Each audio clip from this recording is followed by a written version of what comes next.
నమస్తే, welcome to Disha TV. ప్రస్తుతం మనం హైదరాబాద్లోని మైత్రివనం సిగ్నల్ దగ్గర ఉన్నాం. దేశంలోనే మొదటిసారిగా ట్రాన్స్జెండర్లకు పోలీస్ అసిస్టెంట్గా ఉద్యోగం ఇచ్చింది తెలంగాణ ప్రభుత్వం. వాళ్ళు ఇక విధులు నిర్వహిస్తున్నారు. వాళ్ళ ఎక్స్పీరియన్స్ ఏంది, వాళ్ళ ఫీలింగ్ ఏంటి, మరిన్ని విషయాలు వాళ్ళని అడిగి తెలుసుకుందాం. మీరు ఎన్ని రోజులు అవుతుంది జాయిన్ కాబట్టి ఆ వర్క్ ఎక్స్పీరియన్స్ ఎలా ఉంది? సార్ మేము జాయిన్ అయ్యి వారం అవుతుంది, అంటే 5 days అవుతుంది. చాలా బాగుంది సార్. మీ పేరు, మీరు ఎక్కడి నుండి వచ్చారు? మీరు నాది మెదక్ జిల్లా పాపన్పేట మండలం నరసింహరావుపల్లి తండా సార్. నేను ఇప్పుడు ప్రస్తుతం ఉండేది సూరారంలో ఉంటాను సార్.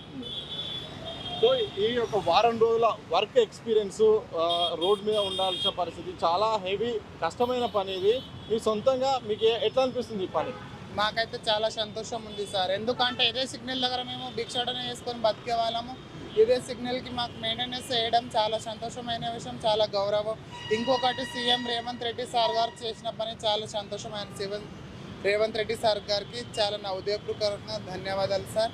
సో మొదటిసారి మీకు ఉద్యోగం అన్న మాట విన్నప్పుడు, పోలీస్ అసిస్టెంట్గా అనే పదం వినిపించినప్పుడు ఎట్లా అనిపించింది, ఏమనిపించింది? అసలు నేనైతే చెప్పుకోలేనంత హ్యాపీ, చాలా సంతోషమైన విషయము. ఇన్ని సంవత్సరాల నుంచి అన్ని పార్టీలు ఉన్నాయి. ఇప్పుడు 10 సంవత్సరాలు ఇప్పుడు టీఆర్ఎస్ పార్టీ ఉంది. టీఆర్ఎస్ ప్రభుత్వం కూడా మాకు ఏం చేయలేదు.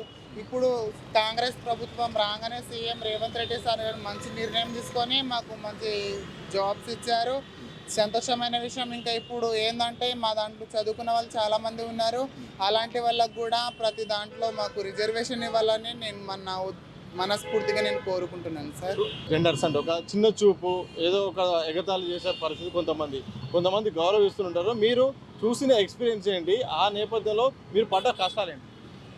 గత కష్టాలంటే మేము పడ్డ కష్టాలు చాలా ఉన్నాయి సార్. ఇప్పుడు అవన్నీ గుర్తు తెచ్చుకుంటే ఇక బాధాకరమైన విషయము. ఎందుకంటే మేము పడ్డ కష్టాలు, మాకు చాలా ఇబ్బందులు ఉండే అన్నీ. ఇప్పుడు పేరెంట్స్ దగ్గర నుంచి కానీ, మా ఫ్యామిలీ తరపు నుంచి కానీ, మా ఫ్రెండ్షిప్ సర్కిల్లా కానీ చాలా ఇబ్బందులు ఉండే. ఇప్పుడు అయితే మాకు చాలా సంతోషం. జాబ్ వచ్చిన తర్వాత మీ ఫ్రెండ్స్ నుండి కానీ, కుటుంబ సభ్యుల నుండి కానీ రెస్పాన్స్ వచ్చిందా? ఏమనిపిస్తుంది? నా ఫ్రెండ్షిప్ సర్కిల్లో నుంచి మంచి రెస్పాండ్ వచ్చింది. నాకు మంచిగా ఫోన్ చేసి మాట్లాడుతున్నారు. నా ఫ్యామిలీ తరపు నుంచి కూడా, మా ఊరు నుంచి కూడా మంచిగా మాట్లాడుతున్నారు సార్ నాతో. సో మీరు యూనిఫామ్ వేసుకొని ఇప్పుడు విధుల్లో ఉన్నారు. ఇంతకుముందు ఇక్కడే భిక్షాటన చేస్తున్నారు అంటున్నారు. ఈ యూనిఫామ్ పై ఇక్కడ నిలబడి డ్యూటీ అనేది, ఆ యూనిఫామ్ పై ఎట్లా మీ ఫీల్ ఏంటి? నాకైతే ఫుల్ హ్యాపీ సార్. ఎందుకంటే ఇట్లా ఈ జాబులు చేస్తాము, ఇట్లా రోడ్ మీద మేము కూడా ఒక ట్రాఫిక్ అసిస్టెంట్గా నిలబడతామని నేనైతే అసలు అనుకోలేదు. కానీ నేను చదువుకున్నప్పుడు మా స్కూల్లో మా మేడం అనేది, నువ్వు ఎప్పటికైనా కానిస్టేబుల్ అవుతావు అని. కానీ మా చదివించిన మా మేడం సురేఖల మేడం చెప్పినట్టు నేను ట్రాఫిక్ అసిస్టెంట్ అయినా అయ్యాను. చాలా సంతోషమైన విషయం. Okay, thank you very much అండి. మరొక ట్రాన్స్జెండర్ అలాగే ట్రాఫిక్ అసిస్టెంట్ ఉన్నారు, వారితో మాట్లాడదాం. మీ పేరు, మీరు ఎక్కడి నుండి వచ్చారు? సార్ నా పేరు శ్రీజ, మాది ప్రాపర్ వచ్చేసి మహబూబ్ నగర్. ఓకే, మీ వర్క్ ఎక్స్పీరియన్స్ ఎలా ఉంది? మొదటిసారిగా విన్నప్పుడు కూడా మీకు ఏమనిపించింది, మీకు ఉద్యోగం రాబోతుంది అన్న క్షణాల్లో? ఆపర్చునిటీస్ అనేవి చాలా గోల్డెన్ మూమెంట్స్. అది మా కమ్యూనిటీ తరపున ఇలాంటి కాంగ్రెస్ ప్రభుత్వంలో మన సీఎం రేవంత్ రెడ్డి సార్ గారు, యనమల రేవంత్ రెడ్డి సార్ గారు మా కోసం, మా కమ్యూనిటీ తరపున ఇలాంటి సువర్ణ అవకాశం ఇచ్చినందుకు, అవకాశాలు ఎప్పుడూ లూజ్ చేసుకోవద్దని చెప్పేసి, నా స్టడీ కూడా నేను ఎప్పుడూ యూటిలైజ్ చేసుకోవాలని చెప్పేసి పలానా డిపార్ట్మెంట్లో, ట్రాఫిక్ డిపార్ట్మెంట్లో పలానా ఉద్యోగాలు అవకాశాలు కల్పించారు అని చెప్పేసి జాయిన్ అయినాము. ఈవెంట్స్ కండక్ట్ చేశారు, ఈవెంట్స్లలో సెలెక్ట్ అయినాము. మాకు కొంత ట్రైనింగ్ ఇచ్చారు. ట్రైనింగ్ని బేస్ పైన మాకు పలానా ట్రాఫిక్ పిఎస్లలో ఇద్దరిద్దరు చొప్పున మమ్మల్ని డ్యూటీలోకి పంపించారు సార్. సో ట్రైనింగ్ ప్రాసెస్ ఎలా జరిగింది? ఎందుకంటే మీకు శారీరకంగా కూడా కొన్ని సమస్యలు ఉంటాయి. ఆ నేపథ్యంలో ట్రైనింగ్ ఎట్లా చెప్పారు, అలాగే ఎలాంటి కౌన్సిలింగ్ ఇచ్చారు? సరే, ఏ డ్యూటీలో అయినా సరే డూస్ అండ్ డోంట్స్ ఉంటాయి కదా, బేసిక్గా అవే నేర్పించారు మాకు.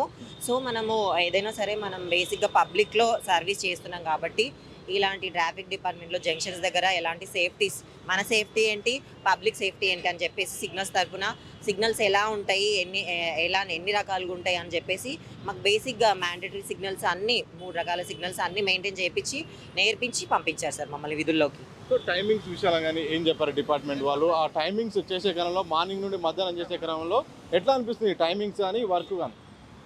సార్ టైమింగ్ విషయంలో ఏంటంటే మాకు బేసిక్గా మంచిగానే మార్నింగ్ టు ఈవినింగ్ వరకు నేర్పించారు, డ్రిల్ నేర్పించారు. అలాగే ట్రాఫిక్ విధులలో ఎలా నిర్వర్తించాలి, ఎవరితో బిహేవ్ ఎలా చేయాలి పబ్లిక్తో అని చెప్పేసి మంచిగానే కమ్యూనికేషన్ స్కిల్స్ కూడా నేర్పించారు మాకు. సో పబ్లిక్ నుండి డ్యూటీ చేస్తున్నారు మీరు, చాలామంది ఒక చెయ్యేస్తే మొత్తం 100 వెహికల్ ఆగిపోతున్నాయి. పబ్లిక్ నుండి మిమ్మల్ని చూసినప్పుడు కానీ ఎలాంటి రెస్పాన్స్ వస్తుంది?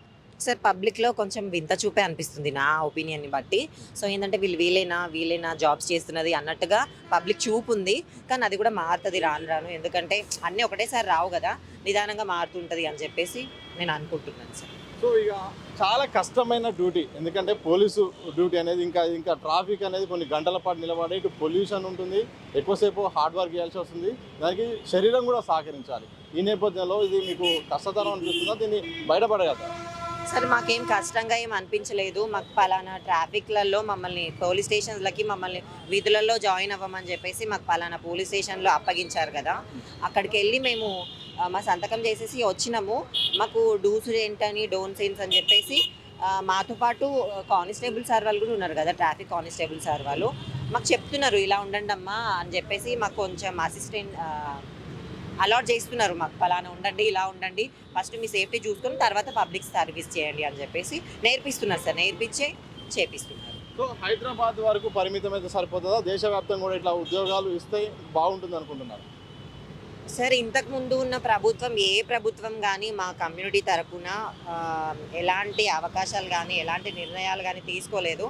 ప్రస్తుతం మన కాంగ్రెస్ ప్రభుత్వంలో మన సీఎం రేవంత్ రెడ్డి సార్ గారు మా కోసం తీసుకునే నిర్ణయం చాలా బాగుంది. మా దాంట్లో ఈ క్వాలిఫికేషనే కాకుండా ఇంకా హైయర్ ఎడ్యుకేషన్ చదివిన వాళ్ళు చాలామంది ఉన్నారు. మా కమ్యూనిటీ తరఫున పలానా రిజర్వేషన్ పెట్టేసి ఇంకా మంచి స్థాయిలో చదువుకున్న వాళ్ళకు కూడా ఇంకా మంచి ఉపాధి అవకాశాలు కల్పించి సొసైటీలో మేము కూడా మెన్ అండ్ ఉమెన్కి ఈక్వల్గా చూసి మంచి రిజర్వేషన్స్ కల్పించి మాకు కూడా మంచి స్థాయి కల్పించాలని చెప్పేసి నేను కోరుకుంటున్నాను సార్. ఈ తరపున మన ముఖ్యమంత్రి సీఎం రేవంత్ రెడ్డి సార్ గారికి ప్రత్యేక ధన్యవాదాలు తెలియజేసుకుంటాను sir. Thank you so much sir. మొత్తంగా ఇది ప్రస్తుతం మనం మైత్రివనం దగ్గర ఉన్న ట్రాన్స్జెండర్లు డ్యూటీలో ఉంటూ ట్రాఫిక్ అసిస్టెంట్గా మారారు. వారం రోజులు కూడా డ్యూటీ చేస్తున్నామని చెప్పారు. నిజంగా తెలంగాణ ప్రభుత్వానికి ధన్యవాదాలు చెప్పాలి. ఇప్పటి వరకు మమ్మల్ని ఏ ప్రభుత్వం గుర్తించలేదు, ఎవరిని కూడా మమ్మల్ని చిన్న చూపు చూసే పరిస్థితి ఈ సమాజంలో ఉండేది. అలాంటిది సీఎం రేవంత్ రెడ్డి గారు గుర్తించి మాకు ప్రభుత్వ ఉద్యోగాలు ఇవ్వడం అనేది మాత్రం మంచి పరిణామం. మా ట్రాన్స్జెండర్లో చాలామంది ఎంతోమంది ఉన్నత చదువులు చదివిన వాళ్ళు ఉన్నారు. వారికి మరిన్ని అవకాశాలు ప్రభుత్వ పరంగా ప్రైవేట్ సంస్థలు కూడా మరిన్ని అవకాశాలు ఇవ్వాల్సిన అవసరం ఉంది. మమ్మల్ని గుర్తించాల్సిన అవసరం ఉంది. ఎంత కష్టమైనప్పటికీ మేము చేస్తాము. తప్పకుండా ఇది ఒక మంచి ఇనిషియేటివ్. ఇది మాకు గుర్తింపు ఇవ్వడం మాత్రం ఒక గొప్ప పరిణామాన్ని కూడా ట్రాన్స్జెండర్లుగా ఉంటూ ఇప్పుడు నెక్స్ట్ ట్రాఫిక్ అసిస్టెంట్గా మారిన వాళ్ళైతే చెప్తున్న సందర్భం అయితే కనిపిస్తుంది. కెనపర్సన్ మసూదంతో సతీష్ దిశా టీవీ మైత్రివనం.